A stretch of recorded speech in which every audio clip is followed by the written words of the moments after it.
Hello everyone, my name is Ruby Gordon and this is my creative critical reflection about the film opener that I've created named Left Behind. Left Behind is a female-oriented drama film that highlights the feelings of lack of belonging, one-sided friendships, and the effect that grief can have on teenagers and their relationships. The title of our film opener corresponds to two main situations. The first one being the idea of being seen but not heard or greatly considered, and the feeling of having to move on after a loved one has left you behind on Earth. How do your products use or challenge conventions, and how do they represent social groups or issues? So essentially, our film opener Left Behind, it does use a common convention, which is the idea of feeling left out.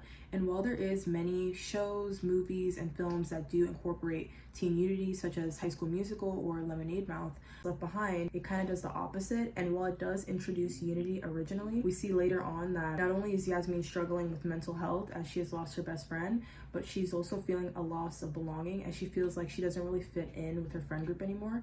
According to Headspace.org, 62% of young people aged from 12 to 25 feel left out often or at some point of their lives. An estimated 49.5% of adolescents have had a mental health disorder at some point of their lives as well.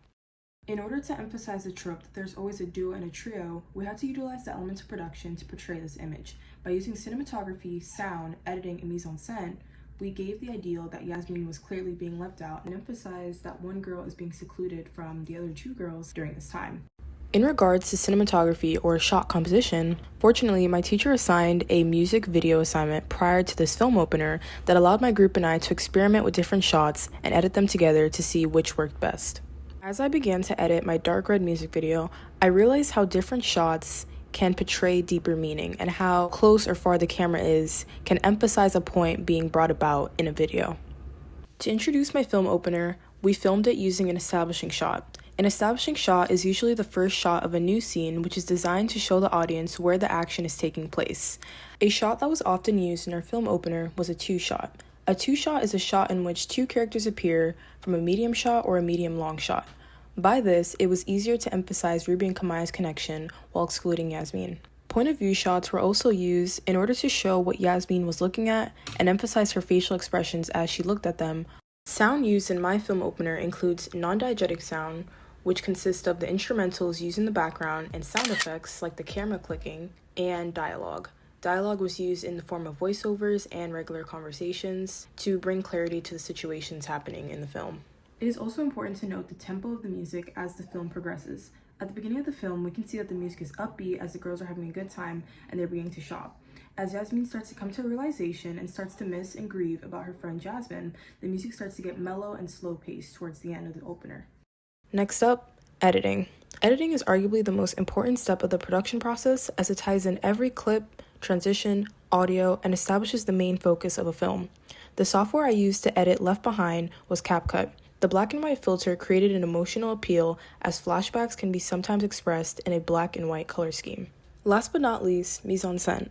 Beginning with costuming, the establishing shot at the introduction of the film opener reveals Ruby and Kamaya both wearing black shirts, denim shorts, and black Converse. This implies that Yasmin was subtly left out from the beginning as she was not informed of the matching outfit plan prior to the mall. The placement of the girls meeting in the establishing shot was also intentional. For instance, here we can see that the duo walks into the frame from the right side together, implying that they arrived at the same time. According to Maslow's hierarchy, the needs for well-being include food, water, shelter, safety, love and belonging, self-esteem, and self-actualization. By lacking any aspect on this pyramid, it can negatively impact one's mental health, which in this case highlights the need for love and belonging. The lack of love that Yasmin receives takes a toll on her as the one that she loved the most is no longer here with us. Question 2. How do my products engage with the audience, and how would they be distributed as real media products? In terms of distribution, a lot of time was spent researching. I was conflicted as to whether or not I wanted Left Behind to be released theatrically through Paramount Pictures or exclusively on a streaming platform such as Netflix Original. Now, Paramount Pictures is a major film company that has a history of producing drama films and classics in theaters such as Top Gun, Mission Impossible, and Titanic. On the contrary, Netflix began to emerge in the 2000s by distributing a diverse range of content, including drama films. I ended up choosing Netflix to distribute my film because along with the vast variety of drama content, Netflix is also available in over 190 countries. This ensures a great global reach. According to StreamMarble.com, only 34% of Americans prefer watching movies in theaters. This means that the remaining 66% of Americans resort to watching streaming services on their own time. The first thing I would do to market Left Behind is create teaser trailers, but rather than posting the entire trailer at once, I would gradually post segments of the trailer, which leaves room for excitement and curiosity in the viewers. I'd be sure to utilize social media platforms such as TikTok, Instagram, X, Snapchat, and YouTube to give viewers the opportunity to watch sneak peeks while commenting their predictions and thoughts about the plot. Moreover, my target audience is teen girls and young adults that prefer content with emotional plot twists and a sense of realism. Experiences shown on the screen, like being overlooked, can be relatable to teens in high school or young adults that feel as if they've been in a similar position before. Anyone interested in drama films that keeps them engaged would enjoy Left Behind as well. Number 3. How did your production skills develop throughout this project? Looking back at my previous projects, I realized that the use of diverse angles subconsciously made my projects look way more advanced. I also learned do's and don'ts such as the 180-degree rule. Breaking this rule is something that you should not do in cinematography. Being knowledgeable with the camera allows the filming process to flow smoothly and captivates what's actually being explained in the opener. The process of creating our film opener was fun, but also well thought out and time-consuming. The first thing you must establish when creating a film is which members in the group are playing what role. Our production company started off with 4 members until one switched out to another group. With 3 of us remaining, the concept of there's always a duo and a trio just made sense to utilize. The first vital step of constructing a film is completing a screenplay. Detailed screenplays make the recording process easier because it is a written guide for the overall project. A mistake that my group and I made is underestimating the importance of a script. Rather than being detailed and descriptive, we just bulleted the ideas we knew we wanted to capture. Although the video did come out the way we wanted it to, recording took longer than expected since we were brainstorming as we were recording. In terms of filming consists of test shots, behind-the-scenes footage, and perfected scenes. It is important to gather and separate all of these different clips into folders to keep everything organized for Step 3. Step 3 is the editing portion. This is the most time-consuming step out of the 3 and requires creativity when doing so. Editing allows us to rearrange and add effects to clips that enhance their meaning, which ideally pulls the plot together. In order to perfect the film, great patience and time is required. The use of editing made the recording process run smoother because even if our actors forgot their lines or made a mistake, by cutting and adjusting clips, the end product ended up working. In scenes that I knew I'd place music over, I was able to verbally tell my actors when to start or stop the action that they were doing, or how quickly to do it. 3, 2, 1, open.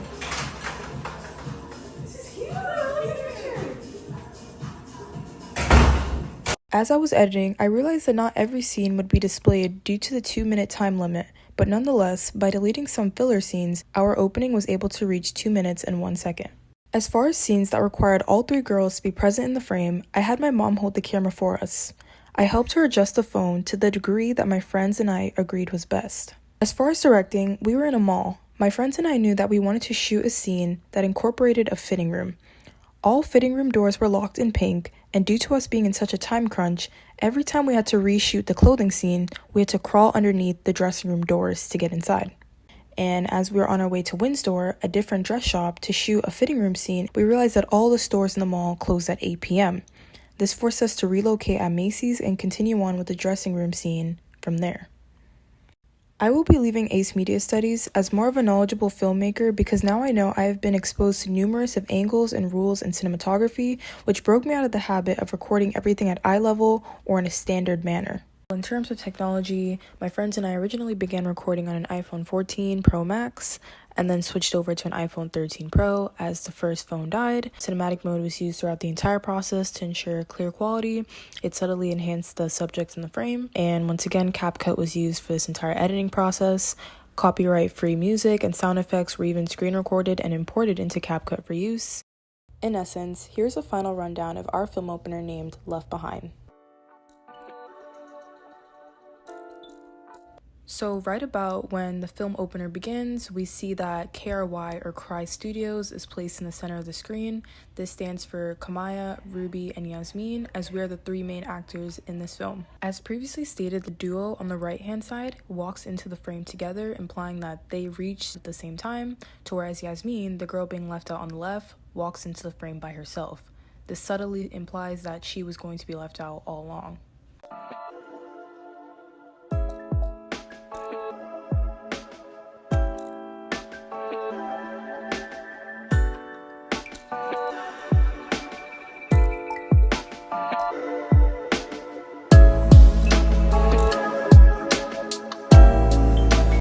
In the previous scene, we see that all three girls walk into the store together.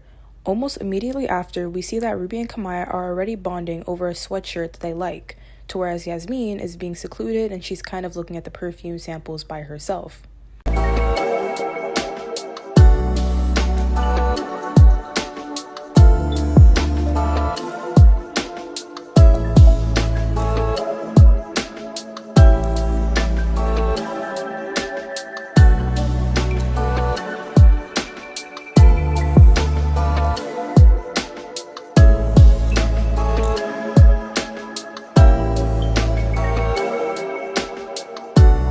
Yasmin realizes in this moment that she's clearly being left out, as selfies were being taken in front of her face as Ruby and Kamaya were matching, while she was not invited to do the same.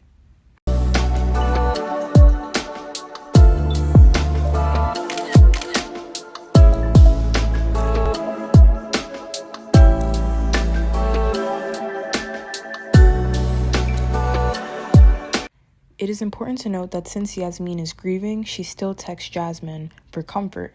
Even though Jasmine is not alive and she has passed away in this film, Yasmin still felt the need to text her something feels off because she finds comfort in updating her friend, who she wishes was still here.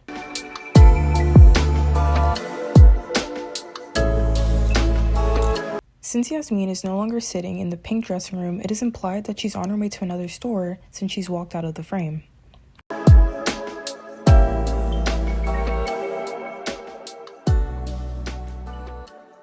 I can't believe they just forgot about me like that. I need a dress for Cameron's party anyways. Here we see that Yasmin has picked up two dresses for Cameron's party, a black dress and a blue sparkly dress. Is it just me or has Yasmin been gone for a while now? Here we see that Ruby and Kamaya come to a late realization that Yasmin has been gone for quite some time. While they look for Yasmin, it is revealed that it's too late as Yasmin's already on her way back to the car. Yeah, it's 8:30. It's getting late. Let's look for her. I'll be over here. Alright.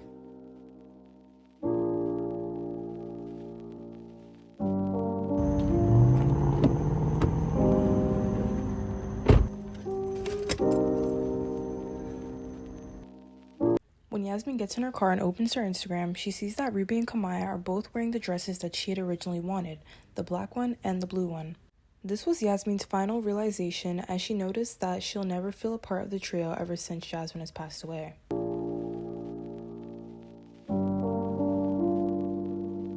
Even though the friend group originally consisted of 4 girls in the past, Ruby and Kamaya were always closer and Yasmin and Jasmine were always closer. Now that Jasmine's gone, Yasmin has no other option but to sit back and reminisce about Jazz. From start to finish, it is safe to say that previous projects that I've created in Aice Media Studies allowed me to confidently record and edit this film opener with the support of my family, friends, and most importantly, my teacher. From editing match cuts, rehearsing roles, and even conducting research about different film companies, I can gladly say I gathered a lot from this class. Not only did this class teach me general knowledge, but I will be utilizing these skills in the near future by incorporating them in my personal content as well as any upcoming presentations that I may have. Thank you for watching my creative critical reflection.